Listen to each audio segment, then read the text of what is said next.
Als je een goede hebt, ze zeggen dan wel van een citytrekker, maar als je een juist hebt met een mooie pasvorm, dan voel je er helemaal niets van.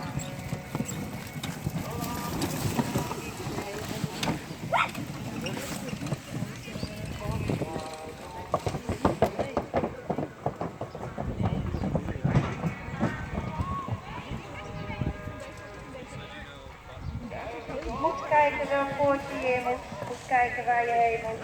Dat zie je ook bij Louise. Mooi paardje insturen welke kant hij op moet. Dulpen erbij. En dan zien ze allemaal mensen aan de kant staan. Ze zien de vlaggen, ze horen wat anders.